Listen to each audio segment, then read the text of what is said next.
In the rolling hills of Massachusetts, beneath a weathered headstone that few ever notice, lies a man whose courage at Bunker Hill was so extraordinary. 14 of his fellow soldiers broke military protocol to petition their government on his behalf. His name was Salem Poor, a brave and gallant soldier by those who fought beside him. Most Americans have never heard his story. Across the nation, in Brooklyn's industrial streets, the bones of nearly 300 Maryland heroes rest forgotten. Under parking lots and auto shops, their sacrifice having saved George Washington's entire army from annihilation. And in the valleys of New York, the descendants of Oneida warriors still keep sacred the memory of their ancestors, who were America's first allies, yet whose names appear on no monuments in our capital. These are the forgotten warriors of the American Revolution, men and women whose blood, sweat, and sacrifice forged a nation, yet whose stories have been buried beneath centuries of silence. While marble statues honor the familiar faces of Washington, Franklin, and Hamilton, thousands of equally heroic Americans remain nameless, their deeds unsung, their courage unremembered. Tonight, we're going to change that. What you're about to discover will shatter everything you thought you knew about who really won the American Revolution. This isn't the sanitized story you learned in school about powdered wigs and polite gentlemen signing documents. This is the raw, untold saga of enslaved people who fought for freedom while still in chains, of women who disguised themselves as men to charge into battle, of Native Americans who chose sides in a war that would ultimately destroy their world, and of immigrants who bled for a country that barely considered them citizens. The American Revolution wasn't won by the famous names carved into monuments. It was won by farmers who left their plows, by fishermen who became Navy commanders, by teenagers who lied about their age to carry muskets, and by mothers who melted down their pewter plates to make bullets. These forgotten warriors came from every corner of society, united only by their willingness to risk everything, for an idea that had never been tried before in human history. But here's what makes their story even more remarkable. Many of these heroes were fighting not just for American independence, but for their own personal freedom. Enslaved African Americans who served 4 times longer than the average white soldier, knowing they might never see liberty themselves. Native American tribes who allied with the Continental Army, even as they watched their ancestral lands being carved up by the very people they were helping. Women who abandoned the safety of their homes to march alongside men. By the time this story ends, you'll understand why the revolution succeeded against impossible odds. It wasn't superior strategy or better equipment that defeated the most powerful empire on earth. It was the desperate courage of people who had nothing left to lose and everything to gain. People whose names should be carved in marble alongside the founding fathers, but instead lie forgotten in unmarked graves and faded military records. Let's begin with a man who embodied everything the revolution stood for, yet whose heroism has been erased from our national memory. Salem Poor was born into slavery in Massachusetts, but by 1775, he had purchased his own freedom and chosen to fight for his country's liberty. When the British marched toward Breed's Hill on that scorching June morning, Poor stood in the American lines, with his musket ready to face the most disciplined army in the world. What happened next would become the stuff of legend, if anyone remembered to tell it. As wave after wave of British soldiers climbed that hill, their redcoats blazing in the summer Sunday, Poor's rifle found its mark again and again. Witnesses later claimed he single-handedly killed British Lieutenant Colonel James Abercrombie, along with several other enemy soldiers. But it wasn't just his marksmanship that impressed his fellow soldiers. It was his leadership under fire, his calm commands in the chaos of battle, and his refusal to break. When the smoke cleared and the British had retreated, leaving hundreds of their dead scattered across the hillside, 14 white officers did something unprecedented in colonial America. They sat down and wrote a formal petition to the Massachusetts legislature, asking that Salem Poor be recognized for his extraordinary courage. In their own words, they called him a brave and gallant soldier who behaved like an experienced officer. This wasn't just a pat on the back. This was a formal military commendation, signed by men who risked their own reputations to honor a former slave. Poor didn't stop there. He re-enlisted multiple times, fighting at Saratoga, where Burgoyne's army surrendered, and at Monmouth, where Washington proved his army could stand toe-to-toe. with British regulars. He served longer and fought harder than most of his white counterparts, driven by a vision of freedom. That meant more to him than life itself. Yet today, you won't find Salem Poor's name on any monument in Boston. No statue commemorates the man whose courage inspired his fellow soldiers to break the racial barriers of their time. Poor represents just one of roughly 9,000 African Americans who chose to fight for the Continental Army, making up 4% of all Patriot forces. But here's the staggering reality that history books rarely mention. The average African American soldier served 4.5 years during the Revolution, 8 times longer than the typical white soldier. Think about what that means. While white farmers could return home for planting season and white merchants could tend to their businesses, black patriots stayed in the field year after year, through the brutal winter at Valley Forge, through the sweltering Southern campaigns, through defeats and victories alike. These men fought in every major battle of the war. At Lexington and Concord, at least 35 black patriots faced the British, with Prince Estabrook becoming one of the first Americans wounded. They stood in the ranks at Bunker Hill, charged across the Delaware with Washington, and endured the siege of Yorktown. Their blood soaked the same battlefields as their white comrades. Their bodies fell to the same British bullets, and their sacrifice secured the same liberty that would be denied to most of them for generations to come. But the tragedy of their forgotten sacrifice goes deeper than mere historical oversight. After the war ended, most of these black veterans were denied the pensions promised to other Continental soldiers. They died in poverty and obscurity, their service records lost or deliberately destroyed, their families left to struggle. Without the benefits earned through years of military service, the nation they helped create turned its back on them, erasing their contributions from the official narrative of American independence. The cruel irony wasn't lost on them. They had fought for a revolution that proclaimed all men were created equal, while knowing that equality was something they might never live to see. Yet they served anyway, motivated by a hope that their sacrifice might secure freedom for their children, or their children's children. They carried muskets for a republic that wouldn't acknowledge their humanity, charged into battle for officers who legally owned other human beings, and bled for a constitution that would count them as 3/5 of a person. Their forgotten heroism reveals the revolution's greatest contradiction and its most profound truth. The contradiction was obvious. How could a nation founded on liberty tolerate slavery? How could men fighting for freedom deny that same freedom to others? But the profound truth was that the ideals they fought for were bigger than the prejudices of their time.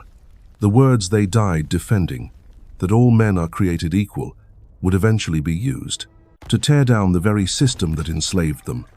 Salem Poor and his fellow black patriots didn't just fight for American independence, they planted the seeds of their own emancipation, proving through their courage and sacrifice that the revolution's promises applied to them too. Their forgotten valor would inspire future generations of freedom fighters, from the abolitionists who ended slavery, to the civil rights leaders who finally fulfilled the revolution's promise of equality. But their story is just the beginning.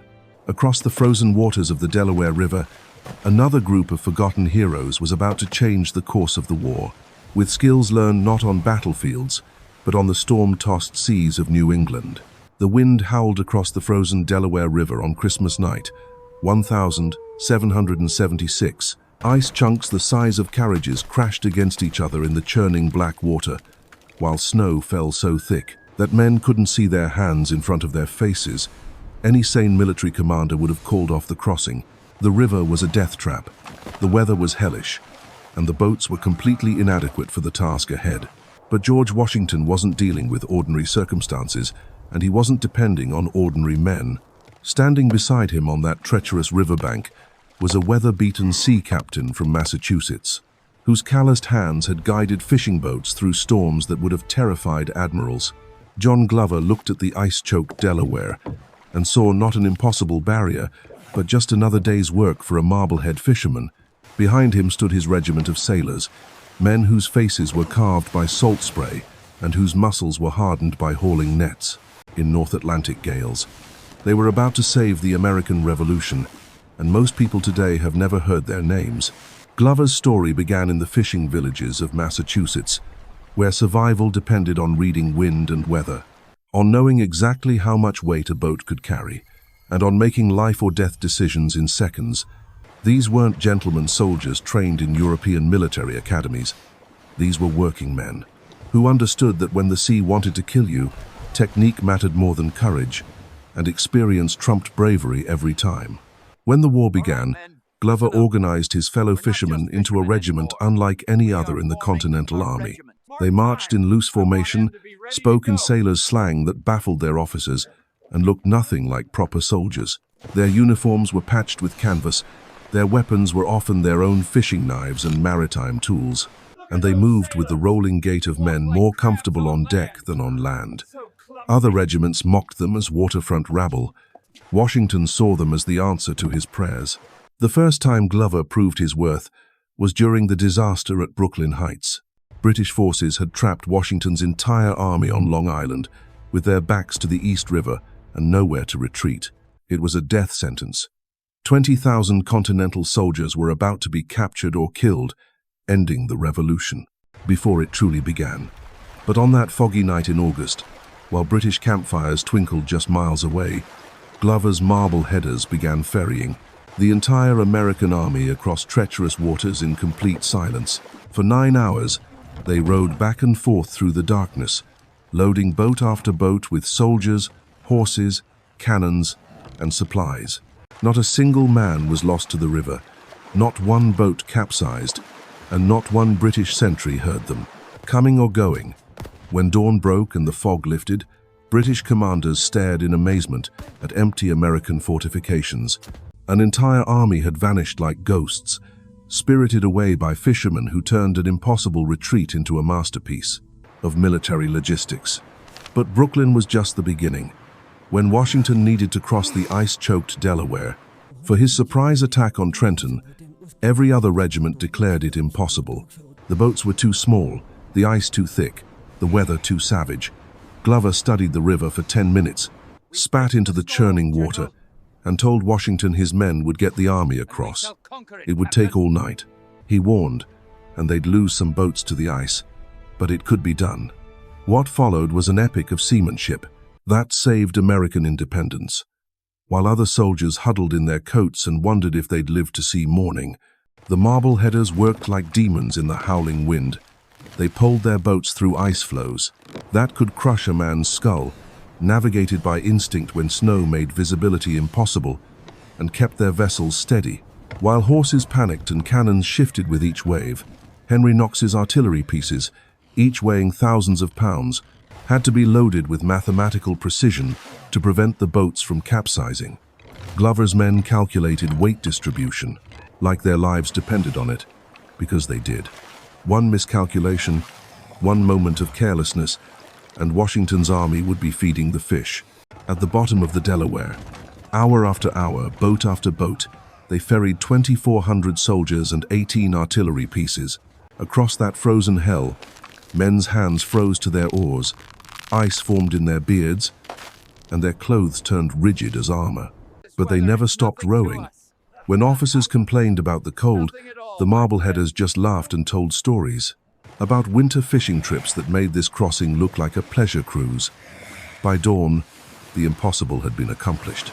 Washington's army stood on the New Jersey shore, cold but intact, ready to march on Trenton. The Hessian garrison they surprised had been celebrating Christmas with generous amounts of alcohol, never imagining that anyone could cross the Delaware in such conditions. The victory that followed wasn't just a tactical success. It was proof that the Continental Army could still fight, still win, still shock the world's most powerful military. But here's what makes Glover's achievement even more remarkable. This was the third time he had saved Washington's army, through pure seamanship and courage. After Brooklyn and the Delaware, he would continue serving wherever boats and bad weather created impossible challenges. His Marbleheaders became Washington's go-to regiment for amphibious operations, river crossings, and any mission that required men, who understood that the difference between success and disaster often came down to reading the wind correctly. These forgotten heroes didn't fight for glory or recognition. They were practical men who solved practical problems, and their reward was knowing they'd done their job well. When the war ended, most of them went back to their fishing boats, and their nets, never bothering to write memoirs or demand monuments. Their heroism was quiet, technical, and absolutely essential. Yet try to find John Glover's name on any monument in Washington, D.C. Try to locate a statue commemorating the Marbleheaders, who saved the Continental Army 3 separate times. You'll search in vain, because their kind of heroism doesn't translate well to marble and bronze. They were the men who made famous victories possible, the unsung professionals who turned desperate gambles into legendary triumphs. Their story reveals something profound about the Revolution that gets lost in our myths about gentlemen soldiers and noble causes. The war was won by people who were very good at their jobs, who brought specialized skills to impossible situations, and who understood that survival often depended on knowledge gained through years of hard, dangerous work. Glover and his Marbleheaders weren't fighting for abstract principles of liberty and democracy. They were fighting because their country needed them to do what they did best, and they were too proud and too professional to do anything less than their absolute best. Their forgotten sacrifice reminds us that revolutions succeed not just because of grand gestures and stirring speeches, but because ordinary people with extraordinary skills show up when everything depends on getting the job done right. But while Glover's men were mastering the waters of the Northern Theater, another group of forgotten warriors was preparing to make the ultimate sacrifice. On the blood-soaked fields of Brooklyn, the morning of August 27th, 1776 dawned grey and humid over Long Island, with British ships darkening the harbor like storm clouds gathering for the tempest of a lifetime. Lord Cornwallis had landed with the most powerful invasion force ever assembled in North America, 25,000 professional soldiers, backed by the Royal Navy's thundering guns. Against this overwhelming tide stood Washington's ragtag Continental Army, outnumbered 3-1 and trapped with their backs to the East River. It should have been a massacre. That ended the revolution in a single afternoon. Instead, it became the stage for one of the most heroic last stands in American history, performed by men whose names have been buried beneath Brooklyn's streets for over 2 centuries. The Maryland 400 marched into that hell knowing they would never march out again. These weren't desperate conscripts or untrained militia. They were gentlemen soldiers, men of honor and fortune who had volunteered to fight for American independence when they could have easily purchased their way out of service.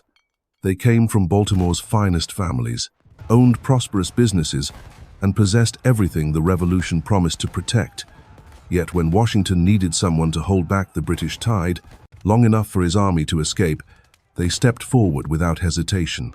Major Mordecai Gist led them toward the Vecti Cortelyou House, a stone mansion that British forces had converted into a fortress, bristling with cannons and muskets. The tactical situation was hopeless.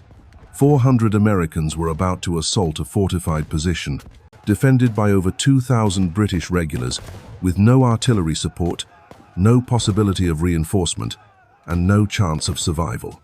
Military textbooks would call it suicide. The Marylanders called it their duty. What followed defied every principle of 18th century warfare. Instead of a single desperate charge, Gist ordered attack after attack, wave after wave of Maryland soldiers hurling themselves against British steel and lead. Each assault bought precious minutes.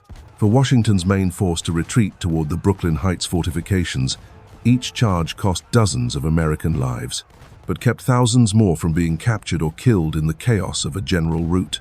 The British defenders watched in amazement as men they had already defeated refused to stay defeated. Cornwallis himself later described the Maryland charges as the most determined resistance he had ever witnessed, praising enemies who fought with a fury that bordered on madness. These weren't professional soldiers following orders from distant commanders. These were patriots who understood that their deaths might purchase their country's survival. The carnage was beyond description. British grapeshot tore through Maryland ranks like a scythe through wheat. Bayonets found flesh, sabers, split skulls, and musket balls shattered bones with sickening regularity. The stone house became a slaughter pen where American bodies piled 3 deep, their blood soaking into Long Island soil that would never forget their sacrifice. But they kept coming. Every time the British thought they had broken the American attack, another line of Maryland soldiers emerged from the smoke, stepping over the corpses of their comrades to press the assault. Some carried their wounded friends on their backs, refusing to abandon them to British mercy. Others fought on with shattered arms and gaping wounds, sustained by nothing more than stubborn courage and love of country. Major Gist found himself in the surreal position of ordering his own friends to their deaths. Men he had grown up with, shared drinks with, stood as best man at their weddings, now looked to him for commands that would send them into eternity. He gave those orders anyway because he understood what they understood. If the Maryland 400 could hold this ground for just one more hour, just one more charge, Washington's army might live to fight another day. The mathematics of sacrifice were brutal and precise. For every minute the Marylanders delayed the British advance, hundreds of Continental soldiers moved closer to the safety of Brooklyn Heights. For every Maryland life lost at the Stone House, dozens of American lives were saved at the river crossing. It was a transaction written in blood and measured in heartbeats, with no room for sentiment or second thoughts. As the afternoon sun climbed higher, the Maryland ranks grew thinner. Companies that had marched into battle with 50 men now counted their survivors on one hand. Officers who had led charges at dawn were carried away on stretchers or left motionless in the grass. The regimental colors, torn by grape shot and stained with blood, still flew above the diminishing band of survivors, who refused to acknowledge defeat. The final charge came near sunset, when barely 100 Marylanders remained capable of fighting. They had been battling for over 6 hours, without food, without water, without hope of reinforcement or rescue. Their ammunition was nearly exhausted. Their weapons were fouled with powder residue and gore, and their bodies were pushed beyond the limits of human endurance. Yet when Gist called for one last assault, they formed ranks as if they were fresh troops, beginning their first engagement. This time, they never made it to the Stone House. British fire cut them down in the open field, their bodies falling like autumn leaves in a hurricane. Major Gist survived, along with perhaps 9 other Maryland soldiers. Out of the original 400, the rest lay scattered across Brooklyn's fields, their sacrifice complete, their duty fulfilled. But their deaths had accomplished exactly what they intended. While the Maryland 400 held the British at the Stone House, Washington's main army completed its withdrawal to Brooklyn Heights. 8,000 American soldiers who might have been captured or killed in the retreat lived to fight another day, preserved by the blood of men who chose certain death over possible dishonor. The British buried the Maryland dead in mass graves scattered across the battlefield, marking their locations with crude wooden markers. That time and weather soon erased. Over the decades that followed, Brooklyn grew into a bustling industrial district. Streets were paved over the burial sites, factories were built on hallowed ground, and the exact locations of the Maryland graves were lost to urban development. Today, somewhere beneath a parking garage or an auto repair shop, the bones of America's first heroes rest in unmarked obscurity. A small weathered sign on a busy street corner mentions their sacrifice, but few pedestrians pause to read it. The Maryland 400 have been forgotten by the city they died defending, their mass grave transformed into a landscape of concrete and commerce. Their story reveals the Revolution's most painful truth about heroism and memory. The men who made ultimate sacrifices often receive the least recognition, while those who survive to write memoirs and build monuments claim the lion's share of historical glory.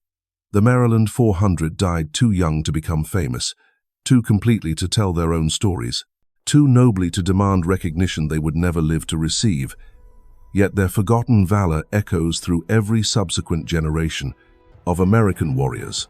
At Gettysburg and Normandy, at Iwo Jima and Khe Sanh, American soldiers have faced impossible odds. With the same stubborn courage that drove Maryland gentlemen to charge British cannons, the tradition of American sacrifice was born. On Brooklyn's fields, nurtured by men whose names we no longer remember but whose example we still follow, their legacy lives not in marble statues or bronze plaques, but in the simple fact that we remain free to gather, to speak, to choose our own leaders and shape our own destiny. Every right we exercise, every freedom we enjoy was purchased with the blood of forgotten warriors who believed that some causes are worth dying for, even if history forgets to remember their names.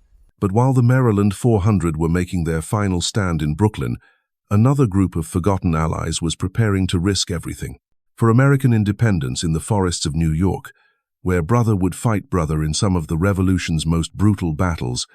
These forgotten warriors remind us that true heroism rarely seeks recognition. Their courage forged our nation, yet their names remain uncarved in stone. Perhaps it's time we honor not just the famous founders, but the nameless patriots whose blood and sacrifice made our freedom possible.